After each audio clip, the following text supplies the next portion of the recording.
assess AJ's outing? It was good. It was better. And then, obviously Freilich did an incredible job with 2 strikes, and then the next guy gets a flare. And then, to be honest with you, if you look back on it, we turned the lineup over. You'd like to go back in time if you could and maybe do somebody else, but gives up another single there. So it wasn't like he was out of the zone or not throwing good pitches. They did a really good job. I mean, they did a good job with 2 strikes throughout the series, but it kind of spiraled there quick on him. But he was really good, especially in the first inning. You could tell there was an attitude difference, and certainly the stuff spoke to that as well. What led to your frustrations in the 5th? Probably the comparison of the check swings of Levi versus. Levi won't like hearing it, but I think he went. I think both guys went. So, but I think that was a spillover too. From the first game, which I pat myself on the back and everybody else for keeping composure, because our best player got thrown out of the game in an elimination situation for exchanging words with a guy. Two adults competing in a league, which, for the record, everybody gets to chime in this league more than anybody on Twitter and from the stands and everything else. So if anything, these guys that are actually out there in between the lines are probably going to say some things to each other and probably should be granted that right. Did the Auburn player get ejected too? No. Did y'all do anything to appeal the potential suspension for Liam? It's by the book, so whatever the rules are. Offensively, the first game, the third game, what were kind of the problems that y'all were having? The first game, we got in a hole there early, and then you restart, and 22-inch rims are pretty big. So, guy with good location, and he's really good. He's one of the better feel-good stories in the league, to be honest with you. Switches schools within the league, and it's not like he wasn't effective there, but he was just kind of a role guy, and now he's their go-to guy and best guy. He took advantage of a good situation, and we just didn't do that well. But I think part of that was playing in a hole, and then too, today, emotions are high, you get punched in the gut, and then same thing. And we did in that first game, I will say that, when balls were put in play or balls didn't end with at-bats didn't end without the ball being put in play, guys struck the ball really, really well, just at guys. What can you say about Hunter Inslee's approach at the plate this week? He wants to win. His approach is good, but he's never been the most polished hitter, and I say that to illustrate the fact that a lot of times when you get into, again, a league game like this where both teams are good, you got to just fight, and he keeps it simple. So maybe that would be the approach. And he's the first guy out in the dugout after that. We had so many stops and starts. After we lost the first game, the conclusion of that game, he was the first guy in the dugout, and you could just see in his face he was going to be determined, and so that's how he played. How much can the team take from maybe his mentality, having that approach, having that fight, maybe maturity and discipline? You need to follow your leaders for sure, and it's certain situations call for different leadership. I don't think you got to have one guy that's the Peyton Manning everybody looks to and listens to. If we had to, he'd be a good resource. But I think too, a little bit of guidance from him is key. As we get down the stretch, you get different scenarios, and it gets closer to the end of the year, there's more conversations. So he and others would be wise to say, I've been here before, this is how you handle this is what it looks like.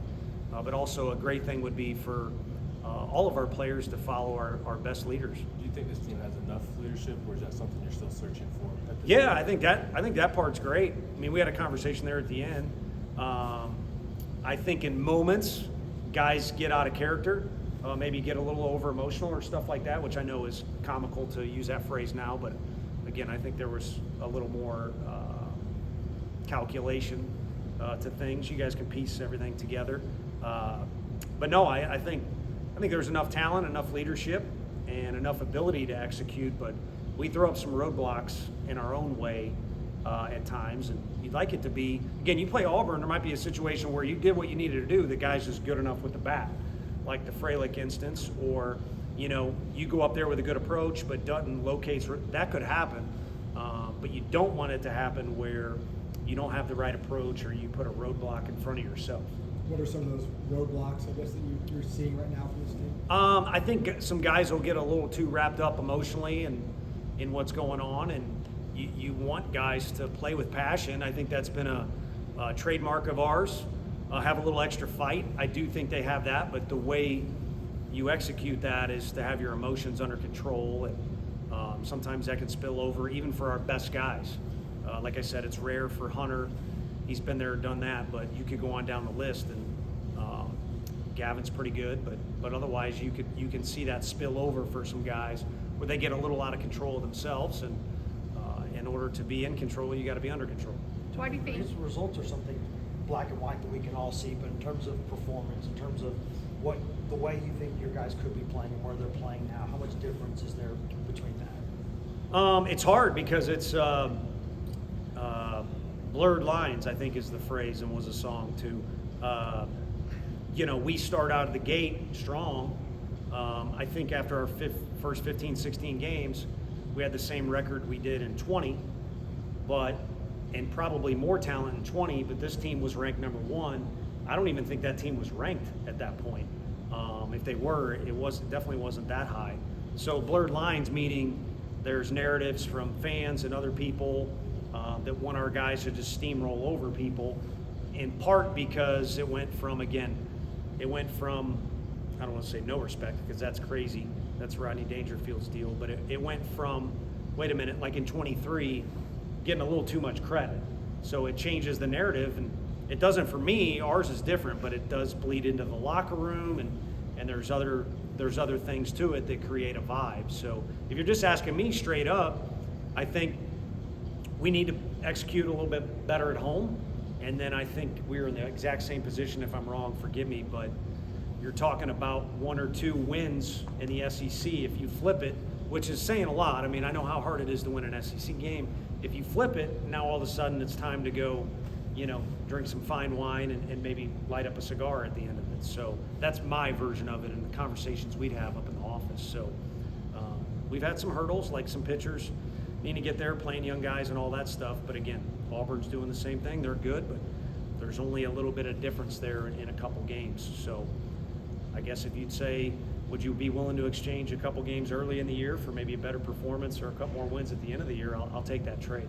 Why do you think you guys were struggling to bat in runs, especially in that second game where you guys had 17 hits? Yeah, I think we had some base running mistakes, but again, you got to credit Auburn a little bit with some of the throws they made from the outfield as well. So we had some base running mistakes that stick out, and then some guys that got a little overzealous at the plate, chasing pitches out of the zone. I think that occurred when I was no longer around as well. So, like I said, if our guys will keep pushing forward, the breaks will come their way. You make your own breaks, but you kind of interfere with everything if you get deflated or you get too emotional. Struggles at home this season. What needs to be different about it next weekend? Need to play better. Be my first easiest answer. It'd be nice if we had some normal weather and the usual crowds. I mean, I think our crowd, I don't know why, but it was bigger for the 7-inning game than I don't know how that happened. But those people elevated us, in that extra inning situation. It was like sudden death baseball. So, and you got Liam pitching. They were obviously juiced, and I think they affected the game and put us over the edge. And we can't rely on the fans to play well or be focused. But I think in close situations, which SEC ball more times than not brings up, they've put us over the edge in the past, and they can do that in the future. So it'd be nice if we've got a regular schedule, the normal Lindsey Nelson Stadium, and also doesn't have to be the best version of ourselves, but close to. But those are all, this ain't Christmas. Those are all wishes. So I'm willing to bet with it being the SEC, it's going to be chaos. Maybe there's a fluctuation in the schedule. So I think our guys need to handle adversity and control their emotions and just push forward. Gives you confidence. What gives you confidence that this offense can get going over the next couple of weeks? I think the guys that are in the lineup, and then the guys that are working with them in the cage here every day, and then also maybe the fact that we haven't discovered the best version of ourselves. I think there were some days where because we were playing so well and everybody thought so high of themselves, we had big margins early in the year. But that circles back to not being over emotional. I think they got really, really high on themselves and were shocked that they weren't invincible. So that's a little bit of it too. So the combination of they've got the ability, they've done it before, but we haven't found the best version of ourselves. And also they've learned some very harsh, difficult lessons to swallow. If we can put those lessons to use, then it'll help. Thanks, everybody. Thanks, Tony. Okay.